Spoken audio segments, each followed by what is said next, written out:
Hello বন্ধুরা, কেমন আছো? আজকে আমরা সুইট বাইট মার্কসের এপিসোড নাম্বার 6 কভার করব। এর আগের 5টা এপিসোড যারা দেখেনি, লিংক ডিসক্রিপশন বক্সে দেয়া আছে। তাহলে শুরু করা যাক। এর আগের এপিসোড আমরা দেখেছিলাম যে জিয়াওশিন তার ছোট ভাইয়ের অসুস্থতা নিয়ে বেশ চিন্তিত ছিল।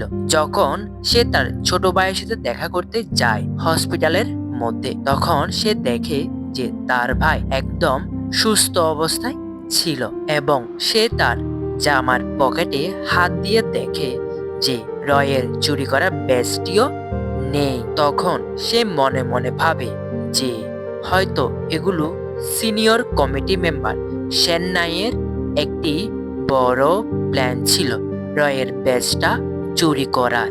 সে কথাটি ভেবে ভেবে যখন সে রাজমহলের দিকে যাচ্ছিল, তখন মাঝপথে রয় গাড়ি থেকে জিয়াউশিনকে দেখে ফেলে। তখন রয় গাড়ি থেকে নেমে জিয়াউশিনকে জিজ্ঞাসা করে, বলে যে কিভাবে তুমি কার অনুমতিতে বাইরে বের হয়েছ। জিয়াউশিন প্রথমের দিকে ভয় পেলেও কিন্তু পরে সকল সত্য কথা রয়কে সাহস করে বলে দেয়। রয় কথাগুলো শুনে রেগে যায় এবং তার অ্যাসিস্ট্যান্টকে বলে যে কমিটি মেম্বার চেন্নাই এবং তার সাথে তার ব্যাজটি খুঁজে বের করার জন্য। এরপরে রয় জিয়াউশিনের হাত ধরে একটি গাছের নিচে নিয়ে যায় এবং তার সাথে অনেকটা টক্সিক আচরণ করতে থাকে। রয় এক পর্যায়ে জিয়াউশিনের ঘাড়ে, হাতে এবং কাঁধে কামড় দেয় এবং রক্তপান করে। অনেকটা রোমান্টিক পর্যায়ে রয় জিয়াউশিনের সাথে আচরণ করে। রক্তপান করার ফলে জিয়াউশিন অজ্ঞান হয়ে পড়ে। তখন রয় তাকে পুনরায় ওই রাজমহলে নিয়ে আসে। এর ঘটনার 2 দিন পর জিয়াউশিন তার দরজার সামনে দাঁড়িয়ে থাকা এক দাসীর কাছ থেকে জিজ্ঞাসা করে যে রয় কোথায় এবং আমি কতদিন ধরে এখানে শুয়ে ছিলাম। তখন ওই দাসীটি উত্তরে বলে যে ম্যাম সাহেব, আপনি 2 দিন ধরে এখানে শুয়ে আছেন আর রয় সাহেব একটি ডান্স প্রোগ্রামে গেছে।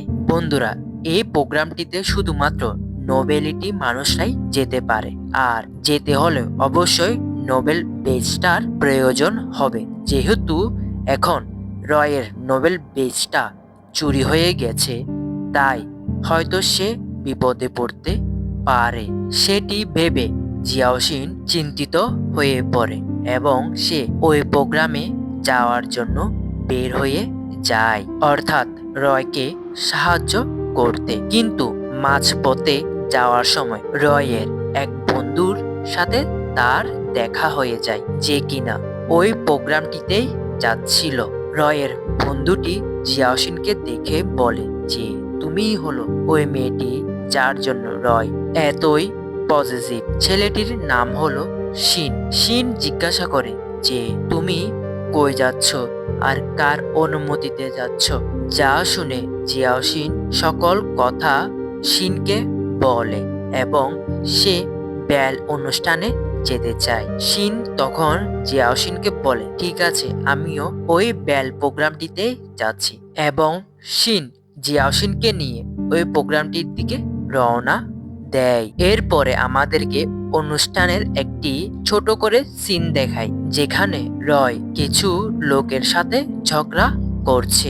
এরপরে পর্বের শেষের দিকে আমাদেরকে একটি গাড়িকে দেখানো হয়, যেখান থেকে একটি মেয়ে নাম ছিল আর মেয়েটি কে ছিল সেটি জানতে হলে অবশ্যই নেক্সট এপিসোডটি দেখতে হবে। আপাতত এই এপিসোডটি কেমন লেগেছে অবশ্যই কমেন্ট করে জানাবে, আর যদি ভিডিওটি ভালো লেগে থাকে অবশ্যই একটি লাইক করবে।